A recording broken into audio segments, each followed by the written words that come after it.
Hermanos, estamos viendo la carta a los Efesios. Con amor, con cariño, quiero pedirles y desafiarlos y animarlos que en sus casas puedan leer.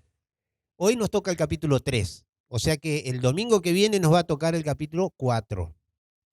Digo porque de pronto, si ustedes se vienen con 2 o 3 veces haber leído el pasaje, la verdad le va a ayudar mucho más a aclarar aquellas incógnitas que ustedes tengan de la lectura que hayan hecho durante la semana.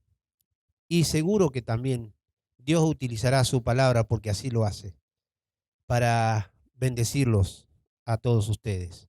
Vamos a leer Efesios capítulo 3. Le puse como título al sermón de hoy, La Iglesia, Misterio Revelado. Me rompí la cabeza.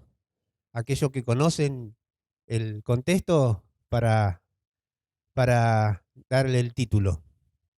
Dice: por esta causa yo, Pablo, prisionero de Cristo Jesús, por vosotros los gentiles, si es que habéis oído de la administración de la gracia de Dios que me fue dada para con vosotros, que por revelación me fue declarado el misterio, como antes lo he escrito brevemente, leyendo lo cual podéis entender cuál sea mi conocimiento en el misterio de Cristo, misterio que en otras generaciones no se dio a conocer a los hijos de los hombres, como ahora es revelado a sus santos apóstoles y profetas por el Espíritu, que los gentiles son coherederos y miembros del mismo cuerpo y copartícipe de la promesa de Cristo Jesús por medio del Evangelio, del cual yo fui hecho ministro por el don de la gracia de Dios que me ha sido ha dado según la operación de su poder. A mí, que soy menos que el más pequeño de todos los santos, me fue dada esta gracia de anunciar entre los gentiles el evangelio de las inescrutables riquezas de Cristo y de aclarar a todos cuál sea la dispensación del misterio escondido desde los siglos en Dios, que creó todas las cosas, para que la multiforme sabiduría de Dios sea ahora dada a conocer por medio de la Iglesia a los principados y potestades en los lugares celestiales, conforme al propósito eterno que hizo en Cristo Jesús nuestro Señor, en quien tenemos seguridad y acceso con confianza por medio de la fe en Él. Por lo cual pido que no desmayéis a causa de mis tribulaciones, por vosotros los cuales son vuestra gloria. Por esta causa doblo mis rodillas ante el Padre de nuestro Señor Jesucristo, de quien toma nombre toda familia en los cielos y en la tierra, para que os dé, conforme a las riquezas de su gloria, el ser fortalecidos con poder en el hombre interior por su Espíritu, para que habite Cristo por la fe en vuestros corazones, a fin de que, arraigados y cimentados en amor, seáis plenamente capaces de comprender con todos los santos cuál sea la anchura, la longitud, la profundidad y la altura, y de conocer el amor de Cristo que excede a todo conocimiento, para que seáis llenos de toda la plenitud de Dios. Y aquel que es poderoso para hacer todas las cosas mucho más abundantemente de lo que pedimos o entendemos, según el poder que actúa en nosotros, a Él sea gloria en la Iglesia, en Cristo Jesús, por todas las edades, por los siglos de los siglos. Amén. Permiso.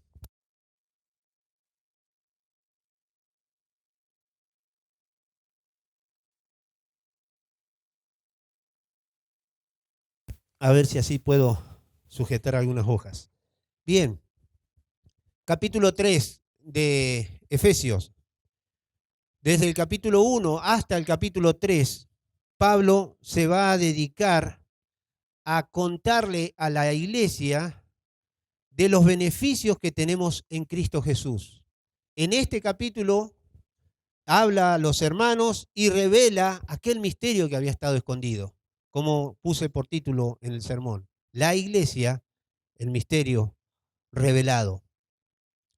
Quiero hablar más que nada sobre algunas palabras o sobre palabras que hemos leído y hacer referencia y ir mirando así los versículos de este capítulo. En primer lugar, Pablo dice, prisionero de Cristo. Antes que nada, si ustedes notan en el versículo 1,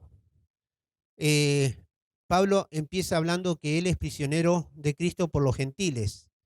Y desde el versículo 2 hasta el versículo 13, de acuerdo a los estudiosos, hace como un paréntesis. O sea, deja de hablar de lo que él había comenzado y comienza a desglosar todo lo que tiene que ver con la iglesia, para después en el versículo 14, si ustedes notan, versículo 1 leemos, dice, por esta causa yo, Pablo, prisionero de Cristo Jesús, por vosotros los gentiles.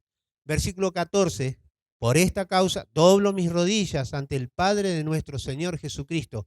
Pareciera como que allí continúa lo que él había comenzado a desarrollar en el versículo 1. Pero vamos a ir viendo, con la ayuda del Señor, algunas de las palabras, como le decía. En primer lugar, la palabra prisionero de Jesucristo. Pablo se consideraba un prisionero de Jesucristo. No se consideraba un prisionero de un gobierno romano como en ese momento estaba. Tampoco se consideraba prisionero de algún hombre, algún emperador, ni de los hombres, ni de un pueblo, porque también podríamos llegar a pensar los judíos. Lo cierto es que Pablo, en el capítulo 21, versículo 27, él estaba en Jerusalén y él había estado hablando con Trófimo. Eso lo cuenta. Si ustedes les interesa por ahí, quieren leer, desde el capítulo 21 hasta el capítulo 25, Pablo cuenta lo que le había sucedido para llegar a este momento del que él está escribiendo esta carta desde Roma, prisionero por esa causa. ¿Cuál era la causa? Él había estado hablando con Trófimo fuera del templo. Trófimo era un hombre ciudadano de Éfeso, era un gentil. Los judíos lo habían visto y muchos de los judíos interpretaron como que Pablo ingresó a un gentil dentro del templo. Entonces comenzaron a acusarlo a Pablo y empezaron a armar un revuelto, una revuelta ahí. Y lo empezaron a acosar. Como todo judío, para ellos era indigno que un gentil entrara al templo. Entonces, esto había hecho Pablo. Y como no lo querían a Pablo, por la obra que él estaba realizando, entonces los hombres habían comenzado a hacer toda una sedición. Lo habían golpeado, lo habían azotado, lo tenían allá tirado en el suelo. Esto sucede entre el capítulo 21 y capítulo 25 del libro de los Hechos. Lo tuvieron allí y hasta que llegan los romanos, los soldados romanos, lo levantan, lo sacuden un poco y él habla y pide a los soldados que lo dejen hablar. Y él habla en lengua hebrea y se defiende delante de quienes lo estaban acusando. Cuando él comienza a hablar en lengua hebrea, le llama la atención a todos los judíos y hacen silencio, porque era una lengua que no todos manejaban. Sin embargo, Pablo la sabía muy bien. Lo cierto es que él se defiende, pero no logra su cometido y lo llevan a la cárcel los soldados romanos porque si no lo iban a matar los judíos. Y allí adentro también otra vez vienen los judíos, arman toda una revuelta, se preparan entre ellos, vienen judíos diciéndole a las autoridades judías, nosotros estamos dispuestos a darle muerte, hace que venga, que lo traiga el tribuno hacia el Sanedrín y en el camino nosotros le vamos a dar muerte. Hay un pariente de Pablo que escucha esta conversación, va a Pablo y se la cuenta, Pablo lo manda a hablar con el tribuno, lo cierto es que lo sacan a Pablo de Jerusalén, custodiado con una gran custodia romana, y lo llevan hacia otro lugar. Cuando llega hasta Félix, un emperador, también otra vez se defiende Pablo. Félix muy contento porque lo conocía y bueno, después más adelante te vamos a escuchar. Lo cierto es que pasaron 2 años de cárcel de Pablo.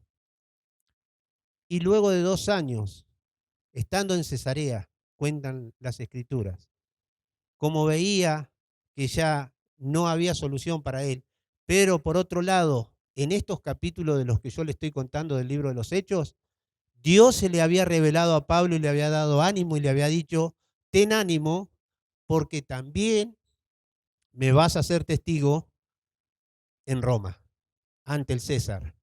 Y cuando suceden otra vez que le llegan a interrogar y él ve que no consigue la liberación, entonces él dice, porque querían volverlo a llevar a Jerusalén. Y la cosa era que si lo llevaban a Jerusalén lo iban a matar en el camino. Entonces Pablo dice, apelo al César. Y allí es cuando lo llevan preso a César, a Roma, y acá tenemos esta carta de la que Pablo está escribiendo. Él dice, prisionero de Jesucristo.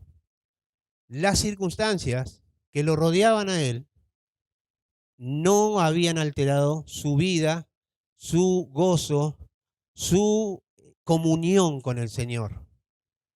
Él era prisionero de Cristo. Y qué importante es estar atento a las circunstancias que nos rodean, para que las circunstancias no nos atrapen y de pronto nosotros terminemos siendo presos de esas circunstancias y no tener una perspectiva de lo que Dios está queriendo hacer a través de las circunstancias.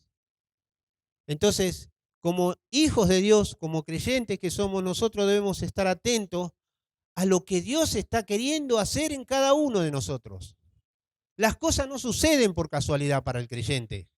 Téngalo bien presente cada uno de ustedes, mis hermanos. No hay casualidad para el creyente. Porque Dios ha determinado cada uno de los actos y cada una de las circunstancias por las cuales vamos a pasar, sean buenas o sean malas. Pero Dios ya lo ha determinado. Y es importante que nosotros tengamos esto bien claro en nuestra mente y en nuestro corazón, para que cuando sucedan esos momentos de dolor, de tristeza, de afán, de necesidad, son circunstancias. La perspectiva la tengamos bien clara. El Señor está bajo el control. Mis hermanos, nada le pasa por alto al Señor. El Señor es quien tiene todo bajo control. Así sucedía en la vida de Pablo. Por eso Pablo dice, prisionero de Jesucristo. En segundo lugar, el versículo 2 dice, la administración. Acá va a hablar dice, así que, si es que habéis oído de la administración, me estaban leyendo mal. Si es que habéis oído de la administración, ¿qué es administración? Alguien que administra los bienes de otro. Pablo era un administrador de Dios. ¿Qué es lo que estaba administrando Pablo? Dice el versículo 2. Si es que habéis oído la administración de la gracia de Dios.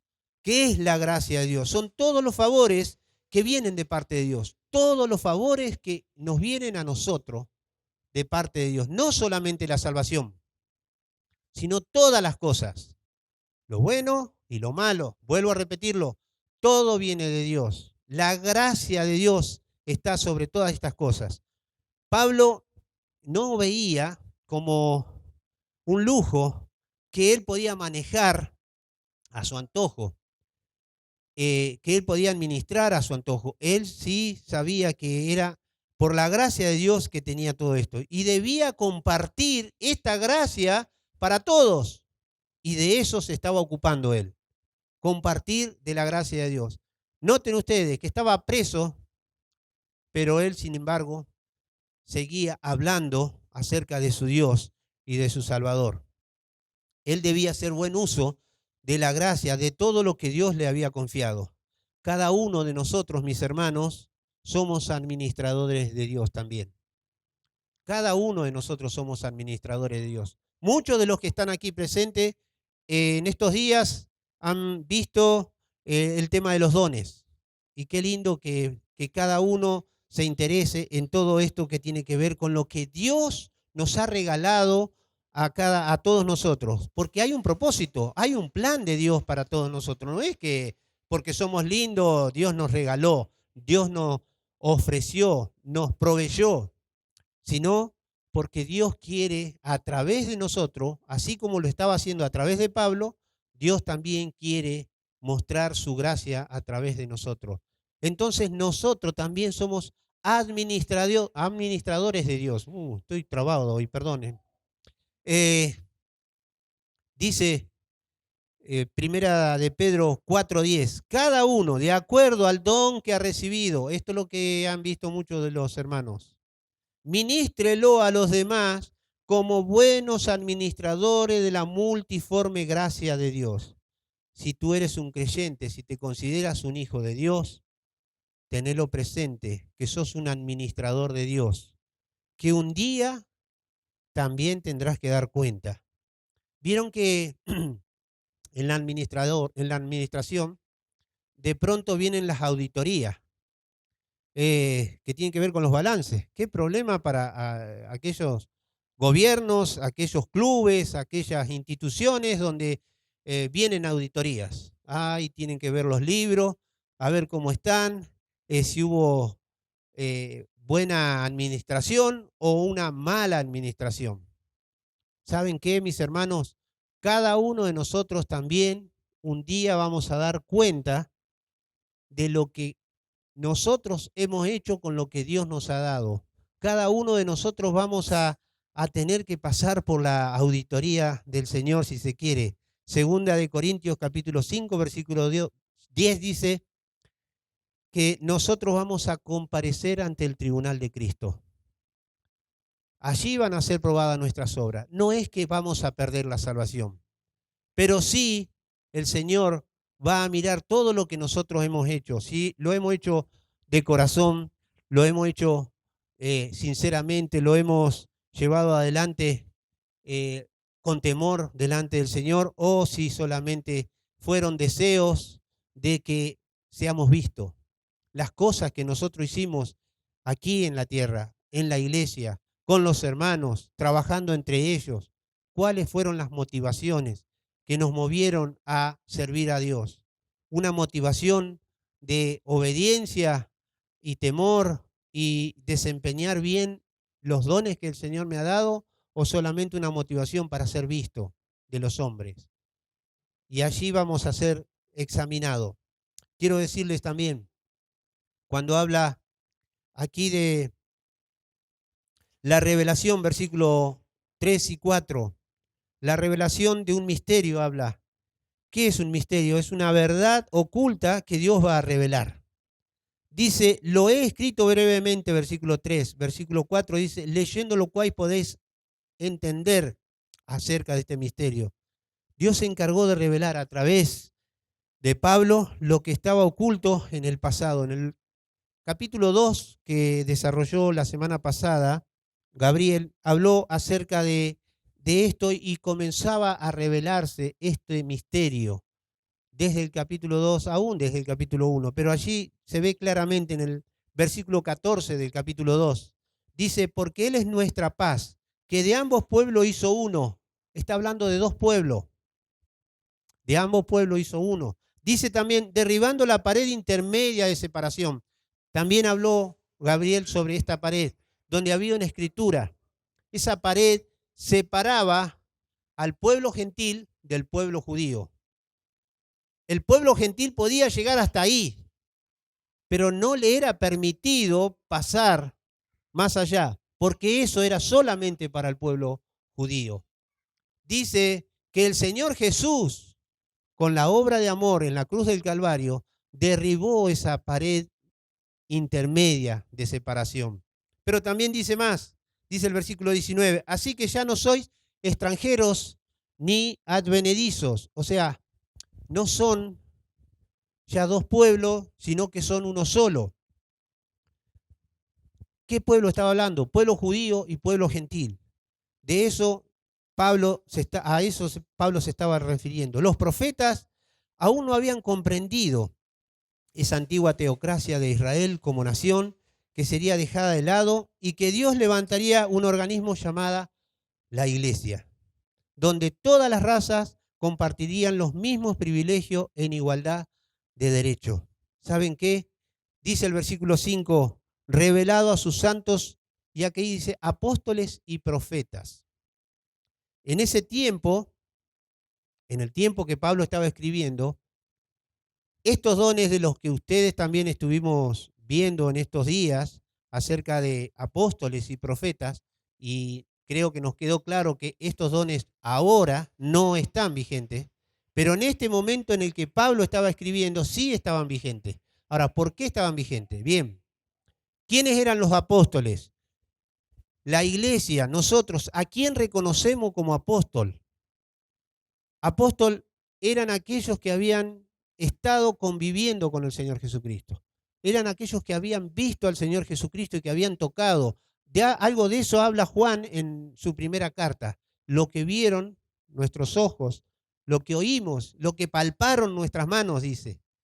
Tocante al verbo de vida, dice. Está hablando del Señor Jesucristo, Juan. Él dice, yo lo vi, yo lo oí, yo lo toqué. Ese era un verdadero apóstol. Ahora Pablo fue llamado después que había sucedido la muerte y la resurrección del Señor Jesucristo. Pero Pablo recibió revelación directa del Señor Jesucristo. En el capítulo 9, de hecho, cuando se le aparece Jesús y le dice, yo soy Jesús a quien tú persigues. Pero hay otros relatos que Pablo escribe a las iglesias cuando lo tratan de loco y dice, si conozco a un hombre, si está loco en el cuerpo o fuera del cuerpo, yo no lo sé, que fue llevado al tercer cielo. Está hablando de él mismo, que Dios le reveló, o sea, Jesús le reveló todas las cosas para que él se encargara de ministrar, como leíamos hace un momento, para la iglesia.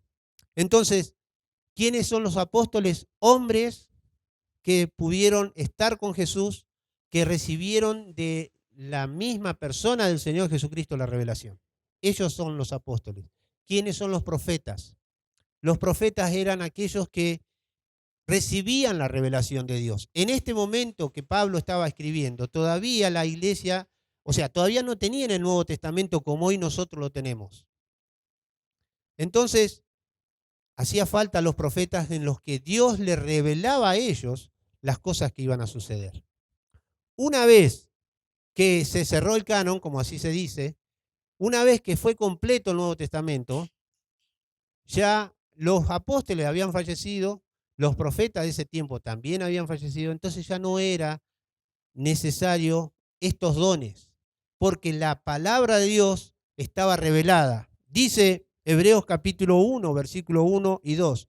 Dios, habiendo hablado muchas veces, de muchas maneras, en otro tiempo, a los padres por los profetas, en estos postreros días nos ha hablado por el Hijo, hablando del Señor Jesús, a quien constituyó heredero de todo y por quien asimismo hizo el universo.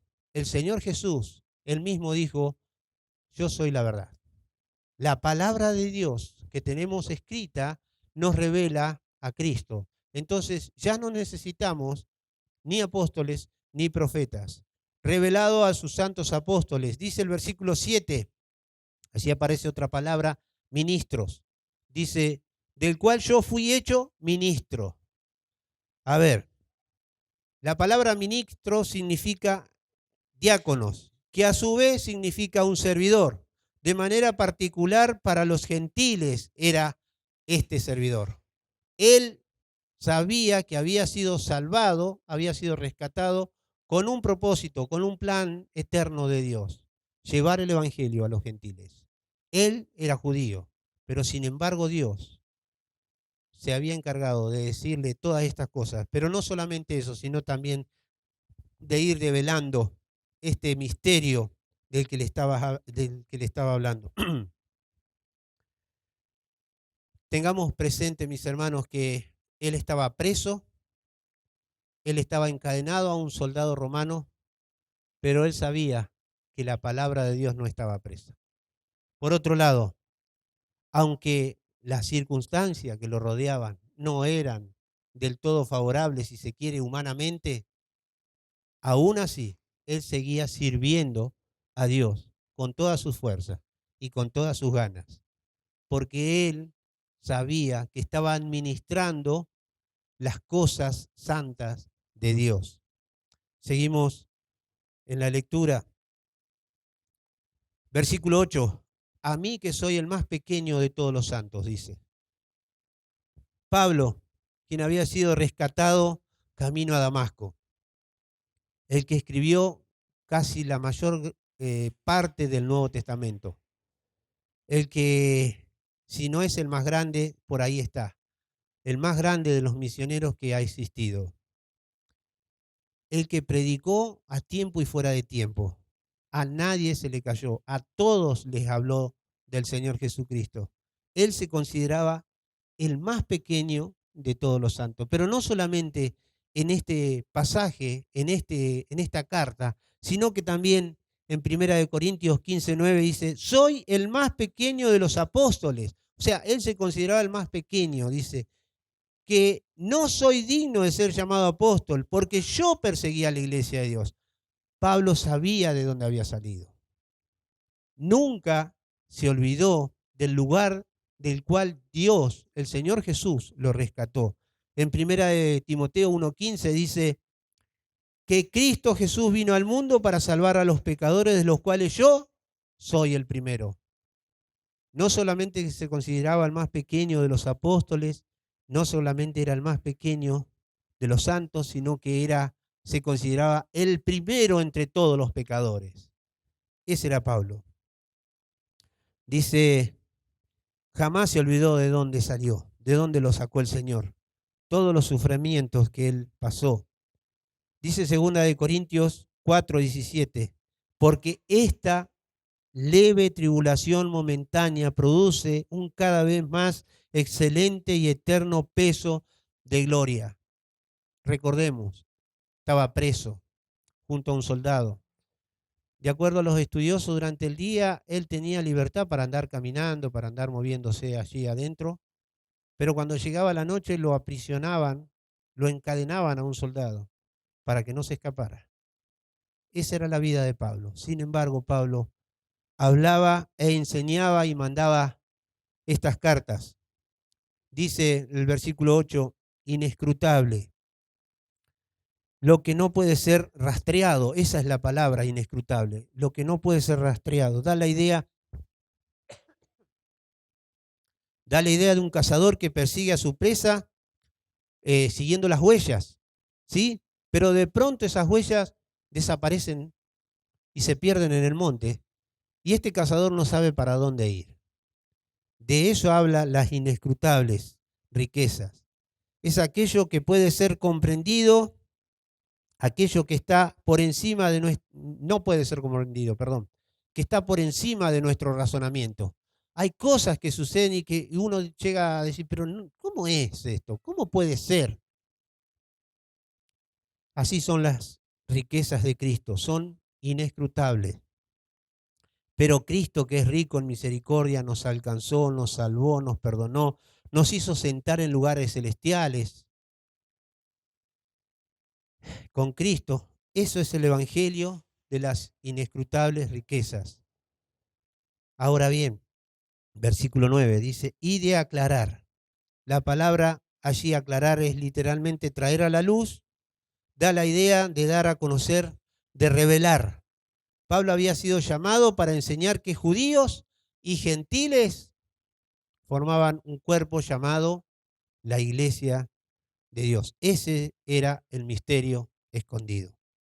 En el versículo 10 está la iglesia, ahora que es dada a conocer a todos los ángeles en el cielo, dice el versículo 10, para que la multiforme sabiduría de Dios sea ahora dada a conocer por medio de la iglesia a los principados y potestades en los lugares celestiales. En Efesios capítulo 1, versículo 20, me pasé de largo, dice, la cual operó en Cristo, resucitándolo de los muertos y sentándole a la diestra en los lugares celestiales, sobre todo principado y autoridad y poder y señorío y sobre todo nombre que se nombra no solo en este siglo, sino también en el venidero. Capítulo 6, versículo 12 de esta carta, dice Pablo que no tenemos lucha allí porque no tenemos lucha contra carne y sangre, sino contra principados, contra potestades, contra los gobernadores de las tinieblas de este siglo, contra huestes espirituales de maldad en las regiones celestes. Este misterio de la iglesia, ahora Dios se lo estaba revelando aún a los ángeles. Y vemos aquí que en estos pasajes que leíamos, que allí hablando de los ángeles, habla que hay rango, que hay posición, hay jerarquía entre los ángeles. Aún los buenos y aún los caídos, pero hay jerarquía entre ellos. Estos ángeles, en todos sus rangos y órdenes, tienen mucho interés por todo lo que tiene que ver con la redención del hombre. Dice Lucas, capítulo 5, versículo 10. Cuando un pecador se arrepiente, hay gozo, ¿dónde? En los cielos, delante de los ángeles de Dios, dice. Primera de Pedro 1, 10 al 12, dice, cosas en las cuales anhelan mirar los ángeles. Las cosas que Dios ha hecho para su pueblo, para su iglesia. Cosas de las cuales los ángeles anhelan mirar. La idea que que Pedro dice allí cuando anhelan mirar es como que se inclinan los ángeles para mirar a ver qué está sucediendo en la iglesia. Es como cuando de pronto uno va caminando y ve en la vidriera algo que le llama poderosamente la atención, que no puede parar de ir caminando y mirarlo, sino que no solamente que no sigue, sino que se vuelve y observa eso que le llamó tanto, pero tanto la atención. Esto es lo que los ángeles hacen mirando a la iglesia. ¿Y por qué tienen tanto interés?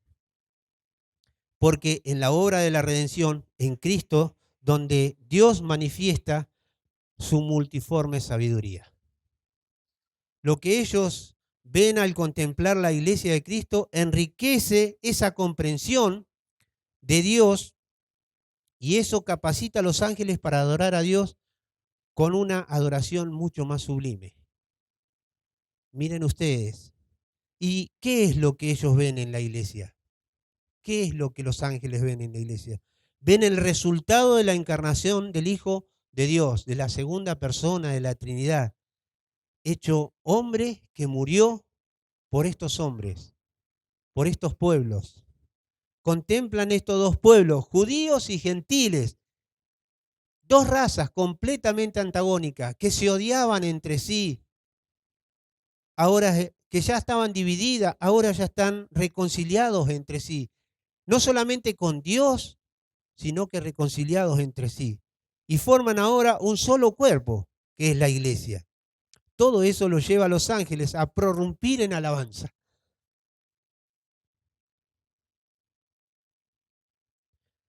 ¿Se imaginan ángeles que de pronto estén interesados en ver la conducta de nosotros los hombres?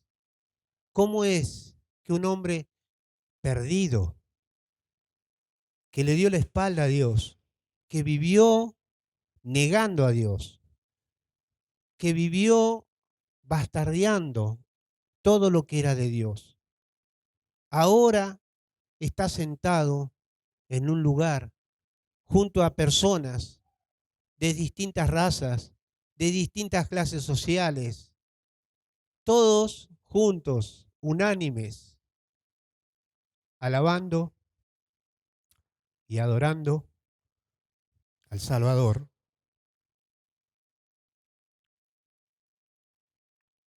Esto es lo que a los ángeles los lleva a entender estas inescrutables riquezas y de la multiforme sabiduría de Dios de la que habla el versículo 10. Mis hermanos, cuando nos reunimos como iglesia, siempre lo digo, hay cosas que suceden aquí en este lugar. Y hay cosas que suceden que escapan a nuestra vista física, que escapan a nuestro tacto. Porque ya lo dijo Pablo en capítulo 6, versículo 12, la lucha es contra huestes espirituales de maldad en las regiones celestes. En este lugar, antes que nosotros llegáramos, ya estaba el Señor esperándonos. En este lugar, antes que nosotros llegáramos. Y ahora mismo también están los ángeles, contemplando cómo es que estos hombres se reúnen para adorar, para alabar, para engrandecer la persona de Cristo. Suceden cosas, decía, que escapan a todos nuestros sentimientos físicos, porque son cosas espirituales. Y qué triste que es de pronto nosotros que estamos aquí al frente, ya sea el predicador o el que dirige la alabanza. Por un lado, estamos sirviendo al Señor, pero por otro lado también estamos observando los rostros de todos los que están presentes. Y qué triste cuando de pronto, entre todos los que están presentes, hay personas que no le prestan ninguna ni debida atención a lo que está sucediendo. Se distraen porque de pronto está bien, los chicos son niños y necesitan jugar y necesitan andar corriendo. Se distraen los que están atrás porque miran los que están adelante, si vino peinado, si vino despeinado, si se le voló, si está pelado. A mí se deben de reír conmigo de allá atrás, de allá arriba. Y qué triste es que es cuando esto sucede en la iglesia. ¿Saben por qué? Porque no está cometiéndose el fin como iglesia, de alabar y de adorar al Señor. Qué triste cuando las personas vienen y no le prestan nada de atención. A veces hasta nos miran, pero muchas veces nos damos cuenta que en su mirada la atención está puesta en alguna cosa que tiene que hacer cuando salga de acá, o en la semana que tiene que hacer, o en los problemas, y que de pronto no se rinde culto al Señor. Los ángeles están contemplando todas estas cosas, y qué bueno que nosotros podamos aprender de ellos, de los ángeles. Ellos se inclinan, están observando cada uno de nuestros movimientos, están escuchando el movimiento aún de los labios. Qué hermoso es que animemos aún a los ángeles a prorrumpir más en alabanza a nuestro Señor. La iglesia es un espectáculo en el cual debemos venir para rendirle todo el honor a nuestro Dios. MacArthur escribe: en el salón de la clase del universo de Dios, Él es el profesor. Los ángeles son los estudiantes. La iglesia es la ilustración y la materia es la multiforme sabiduría de Dios. Ojalá que aprendamos que el Señor espera recibir cada momento, cada día que nos reunimos, ya sea en esta reunión o ya sea los días miércoles cuando nos reunimos en oración, o ya sea en una célula, en reuniones caseras, nos reunamos para aprender, para adorar, para rendirle culto a nuestro Señor y Salvador. Dice el versículo 11, conforme al propósito eterno que hizo en Cristo Jesús nuestro Señor. Nos muestra que la iglesia no es un plan, no es el plan B. La iglesia no es el plan B de Dios. Ah, bueno, porque los judíos lo rechazaron, bueno, ahora se fue a los gentiles. No. ¿Saben qué? La iglesia estaba en el corazón de Dios desde la eternidad, de acuerdo al propósito eterno que hizo en Cristo Jesús nuestro Señor. Desde la eternidad Dios ya había pensado que vos ibas a estar aquí, sentado, reunido, adorando a tu Salvador, y que yo también lo iba a estar. Vemos desde el versículo 14 al 21, como decía, hay una oración. Hay dos oraciones. En el capítulo 1, versículo 15 al 18, Pablo pide a Dios en oración que ilumine el entendimiento para que puedan comprender todas las cosas. Allí comienza Pablo a hablar y a revelar todo lo que el creyente tiene en Cristo Jesús. Entonces, la oración en aquel capítulo es que Dios le ilumine a cada uno de nosotros para que entendamos todas las cosas que tenemos en Cristo Jesús. Ahora, en este capítulo 3, desde el versículo 14 al 21, nos exhorta a vivir a la altura de lo que somos. Somos la iglesia de Cristo, mis hermanos. Gracias, Otto. Acá tenía otro vaso también. Gracias. Somos la iglesia de Cristo.